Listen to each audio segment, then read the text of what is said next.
மக்களே, காற்றும் மீனோடும் இப்போ நீங்கள் பார்க்க போகிற வீடியோ என்னென்னா, ஒரு பிரம்மாண்டமான கப்பல் வந்து ஹார்பரில் அணைக்கிறது தான் நீங்கள் பார்க்க போகிறீங்க. நார்மலான விசைப்படகுனா நம்ம நார்மலாக போய் அணைச்சிடலாம். இது பிரம்மாண்டமான கப்பல்னு சொல்லும்போது திருப்பக்குள்ள சிரமமாக இருக்கும். ஒரு கப்பலுக்கு வந்து 4-5 மினி வெசலுடைய உதவி தேவை. இப்போ வந்து பாருங்கள் இந்த கப்பல் எவ்வளோ ஒரு பிரம்மாண்டமாக இருக்குன்னு சொல்லி. இந்த ஏரியாவே ரொம்ப பார்க்குறக்கு அழகாக தெரியுது. இது வந்து ஆஸ்திரேலியாவில் ஹெட்லைன் சொல்கிற ஏரியா. இது வந்து பர்கேரியர் கப்பல் எவ்வளோ பிரம்மாண்டமாக இருக்குன்னு பாருங்கள். முன்னாடியுமே பெரிய கப்பல் ஒன்று கிடக்கு. இந்த இதெல்லாம் நம்ம பார்த்ததே கிடையாது. பார்க்கும்போது நம்மளுக்கு ஒரு பிரம்மாண்டமாக தெரியுது. பார்த்துக்கிருக்கவங்களுக்கு ஒன்றுமே தெரியாது. இது பழகி இருக்கும். நம்மளுக்கு பார்க்கும்போது ரொம்ப ஆச்சரியமாகவும் பிரம்மாண்டமாகவும் தெரியுது.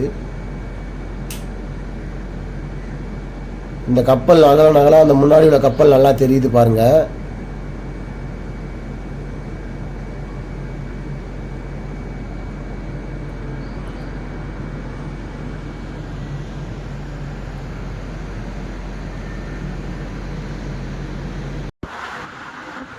கப்பலை சைடாக 2 வெசல் இழுத்துட்டு போய்க்கிருக்கு பாருங்கள்.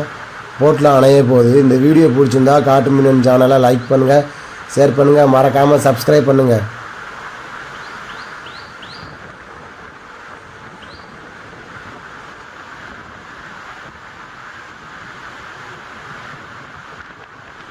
கிட்டத்தட்ட 5 மணி நேரத்துக்கு மேலே ஆகுமா போட்டில் அணையிறதுக்கு. ஒவ்வொரு கப்பலையும் பொறுத்து இருக்கான். பெரிய பெரிய கப்பல்லாம் வந்து அணைக்கிறதுக்கு இதுக்குமே லேட் ஆகுமா. கப்பல் ஊழியர்களுக்கு வேலையுமே கொஞ்சம் அதிகமாக இருக்குமா. ஒவ்வொரு சம்மந்தப்பட்ட ஒவ்வொரு ஆர்பரில் ஒவ்வொரு மாதிரியாக அணைப்பாங்களாம் கப்பல்களை. எல்லா வேலையுமே கடினம் தான் சொல்கிறத வந்து நான் இந்த வீடியோவில் நான் புரிஞ்சுக்கிட்டேன். உங்களுக்கு என்ன தோணுன்னு சொல்லி மறக்காமல் கமெண்ட் பண்ணுங்கள்.